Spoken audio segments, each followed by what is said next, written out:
wabarakatuh. Waalaikumsalam warahmatullahi wabarakatuh. Gimana kabarnya, Mas? Alhamdulillah baik, Ustaz. Keluarga sehat semua? Alhamdulillah sehat. Oke, untuk hari ini insya Allah kita akan coaching mungkin 15 menit. Mungkin nanti selama coaching ini ada solusi-solusi dari permasalahan yang mungkin sedang Ustazah hadapi. Selama 15 menit ini kita mau membicarakan apa? Saya lebih ke anak-anak ikhlas, Ustaz. Kondisi yang saya alami selama kita sudah tatap muka. Tatap muka ini itu berarti permasalahan dengan anak ya? Iya, dengan anak selama kurang lebih 3 bulan ini ya. Dan nanti selama 15 menit ini kira-kira apa yang ingin Anda dari pembicaraan kita nanti? Solusi Ustaz nanganin anak itu dalam satu masalah yang saya hadapi itu apa sih? Karena sampai ini kan belum ada data solusinya. Kira-kira permasalahan anak-anak yang paling dominan di antara tiga kelas ini apa? Kalau sekarang itu selama 2 minggu kan kita masuknya itu sudah sampai pada zuhur ya Ustaz. Nah anak-anak itu belajar ketika di kelas fokusnya berkurang tuh pada zuhur. Pada tubuh. Iya. Jadi mereka itu justru yang fokusnya berkurang pada zuhur itu yang kemampuan belajarnya itu tinggi. Maksudnya anak-anak yang cerdas lah di kelas. Mereka tuh lebih cenderung ngobrol atau main seperti itu di kelas. Ketika saya ambil apa yang jadi mainan mereka, sepertinya itu bukan solusi gitu. Begitu.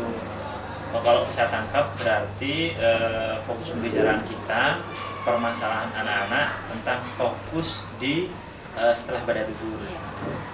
Dalam kasus ini adakah yang sudah semacam solusi-solusi yang pernah Anda lakukan mungkin untuk mengatasi masalah-masalah ini? Kalau kemarin sih hanya saya ambil mainannya, kan mereka main balok yang disusun, jadi ada balok-balok kecil, nanti baloknya disusun paling bawah diangkat disusun ke atas apakah jatuh atau enggak. Mereka main seperti itu ketika saya menjelaskan materi bahasa. Mungkin memang materi bahasa kita jelaskan itu berat ya, ngantuk mungkin mereka juga. Jadi saya hanya ngambil mainannya, pada saat itu mereka kembali fokus. Tapi setelah beberapa menit kembali dengan mainan yang lain, bukan yang tadi. Oh berarti artinya udah ada cara untuk mengatasi fokusnya tadi di bawah zuhur.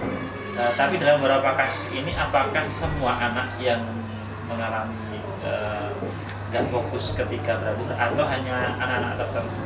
Kemarin itu 3 anak Ustaz. 3 anak. Yang itu tadi kemampuannya malah sebenarnya lebih tinggi daripada teman-temannya. Oh gitu. Oh, artinya ketika di pagi mereka baik saja. Iya. Nah, fokusnya masih baik gitu kan. Kira-kira ada faktor yang menyebabkan anak-anak seperti itu atau gimana? Mungkin faktor dosa. Tapi ketika habis pada zuhur itu kan mereka ada waktu kayak 10 menitan itu kadang mereka tetap main bola, aktivitas biasa tetap. Tapi ketika sudah masuk kelas dengan masih keringatan, yaitu fokusnya sudah berkurang. Kemarin itu di 3 anak itu Ustaz. 3 anak itu. 3 anak itu. Artinya ada penyebabnya mereka seperti itu atau apa penyebab lainnya, kira-kira kelelahan atau gimana? Kalau lelah sih mereka paling hanya sibuk, awalnya kan sibuk kipas-kipas gitu kan, kipas-kipas apa gunanya hidupin kipas. Tapi setelah udah keringatnya udah kering, mendengarkan setelah itu udah mulai hilang. Ya, mulai hilang fokusnya. Terus nanti saya alihkan, saya dekati gitu, atau saya tiba-tiba ngasih pertanyaan, mereka fokus lagi gitu. Tapi nanti ketika saya jelaskan ya gitu lagi Ustaz. Dari terapi yang sampai lakukan itu yang nyusun balok dan sebagainya itu emang ada efeknya enggak?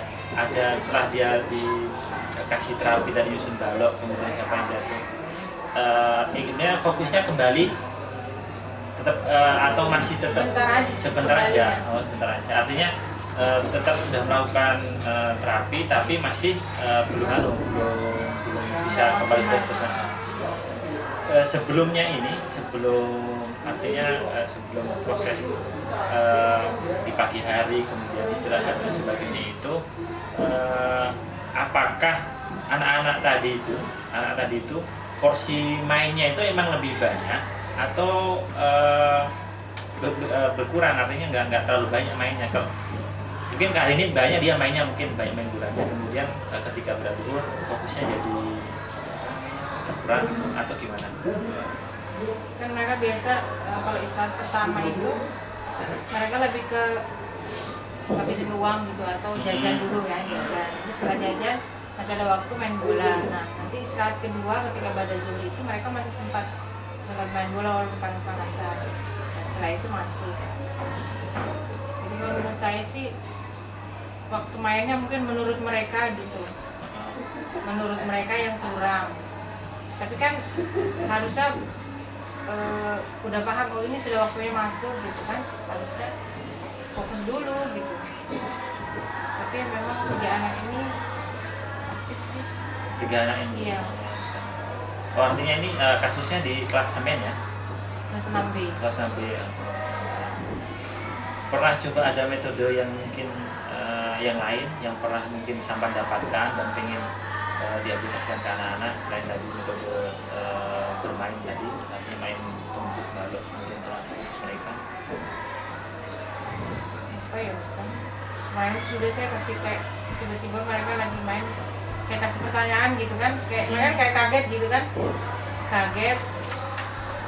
Tapi mungkin lebih ke bosan kayaknya menurut saya Ustaz, karena mungkin mereka sebenarnya udah paham, karena anak yang aktif ini nih anak yang kemampuannya lebih di atas rata-rata teman-temannya. Mungkin sebenarnya mereka itu sebenarnya sudah paham dengan materi, tapi karena masih saya jelaskan, akhirnya yang lain tetap mendengarkan, mereka saya udah paham aja kok, mungkin bahasanya seperti itu. Kalau menurut sampean, Anda, kira-kira yang salah itu di anaknya atau di metode kita menyampaikan materi? Gimana ya Ustaz? Memang kan di satu sisi anak-anak yang lain itu kan banyak yang belum paham juga, gitu ya. Di sisi lain mereka yang kemampuannya sudah tinggi, ya mau nggak mau harus tetap dengerin gitu ya. Oh, artinya mungkin kebosanannya itu lebih di ini ya, karena mungkin saya udah paham ini materi ini, gitu. materi ini, kemudian ya udahlah, saya mungkin ya itu tadi. Iya, nyari kesibukan sendiri.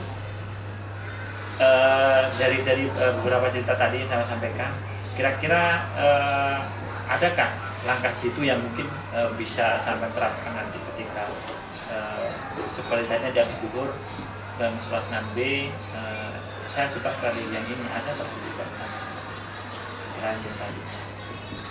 Mungkin nanti dikasih soal lain ke mereka. Kasih soal lain? Tiga anak tadi dikasih soal yang ya lebih dari teman-temannya tadi. Mungkin gitu nanti Ustaz, supaya mereka nggak ganggu temannya. Tapi ini khusus untuk satu mata pelajaran bahasa Indonesia saja atau memang terjadi dengan pelajaran lain dengan anak-anak yang tadi 3 tadi ketika jam terakhir? Bahasa aja sih Ustaz. Bahasa aja. Saya kan sama IPA ya saya ngajar. Jadi ketika IPA memang mereka lebih antusias, mungkin karena yang dipelajari itu yang nyata gitu. Mereka bisa berimajinasi, membayangkan kalimat efektif. Mungkin mereka pengertiannya itu aja gitu, katanya dibolak-balik jadi kalimat yang bisa disusun rapi gitu aja gitu. Kalau untuk saat ini jangka pendeknya yang ingin sampai lakukan untuk anak itu apa? Yang 3 tadi itu sih Ustaz, ngasih soal lebih. Soal lebih untuk mereka, artinya nanti ada ketika sampai jelaskan untuk anak-anak yang enggak paham, yang 3 ini mungkin dapat soal dengan materi yang sama atau gimana? Materinya sama, hanya soalnya yang berbeda dan teman-temannya, tetap tentang kalimat efektif juga. Kalau misalkan adakah solusi yang lain selain itu?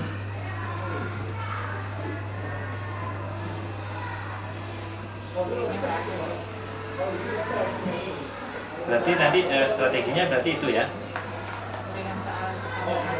Soal tambahan. Oke, itu mungkin permasalahan-permasalahan yang di kelas tadi. Kapan kira-kira ini mau dipraktekkan untuk dalam waktu dekat ini? Sampai punya target mungkin 2 bulan ke depan, 1 bulan ke depan, atau gimana? Maksudnya perkembangan ke 3 anak tadi. Artinya sampai menerapkan ini kapan? Gitu. Terus targetnya apa? Kalau menerapkan insya Allah karena nanti saya ada jam lagi di kelas itu kan minggu depan itu ya bisa saya laksanakan minggu depan. Terus untuk targetnya sih pengennya itu anak itu sebenarnya belajar merasa tanggung jawab ketika ada orang yang ngomong di depan, ada guru yang menyampaikan sesuatu, walaupun mereka paham, mereka harusnya tetap menghargai yang lain gitu loh, tetap mendengarkan. Itu kan juga buat tambahan ilmu, buat mereka lebih ingat gitu materi. Kalau misalnya mereka buat rusuh gitu kan pasti yang lain juga dampaknya ke yang lain gitu. Jadi saya tuh pengen mereka tuh sebenarnya paham, jadi bisa menempatkan dirinya gitu. Apalagi mereka kan udah bersenam ya, bisa dikatakan bukan anak-anak lagi. Pengennya tuh lebih situ. Berarti untuk yang solusi yang terakhir ini berarti segera mungkin nantinya, segera mungkin. Targetnya nanti itu bisa menghargai orang yang berbicara dengan mereka gitu ya, apalagi gurunya kan gitu ya. Terakhir apa yang mungkin 1 atau 2 kalimat yang pengen sampai ucapkan untuk permasalahan kamu? Maksudnya Kalimat ya harapan sampean lah. Harapannya itu anak-anak itu lebih menghargai waktu gitu. Misalkan kita awalnya kan pandemi ya, mereka belajar susah ketemu gitu ya dengan gurunya, dengan temannya, komunikasinya juga jarang. Ketika kemarin kita hadir hanya sampai jam 11:30, artinya sebelum zuhur, mereka masih semangat, dan itu kan belum ketemu full ya, masih 50% anak-anak itu hadir. Jadi mereka tidak saling menyapa antar temannya, beda kelompok. Ketika ini mereka dikasih kemudahan untuk belajar sampai pada zuhur dan bisa kumpul dengan teman-temannya satu kelas, harusnya mereka tuh bisa sadar, oh bersyukur gitu loh, menghargai waktunya, lebih baik bersyukur. Tapi itu belum ada di anak-anak. Jadi saya pengen anak-anak itu bisa memunculkan rasa syukur mereka gitu, bisa menghargai waktu mereka gitu. Itu mungkin ya. Terima kasih Tante Fran, ya mungkin terus semangat lagi pada penanganan yang ini ya, mungkin PR juga ya buat sampean. Artinya solusi udah dapat dari permasalahan yang sampai hadapi saat ini, terutama pada yang terakhir ya, yang terakhir. Mudah-mudahan solusi yang disampaikan tadi bisa terlaksana dengan baik dan sesuai dengan target yang diinginkan. Sekali lagi terima kasih. Assalamualaikum warahmatullahi wabarakatuh. Waalaikumsalam.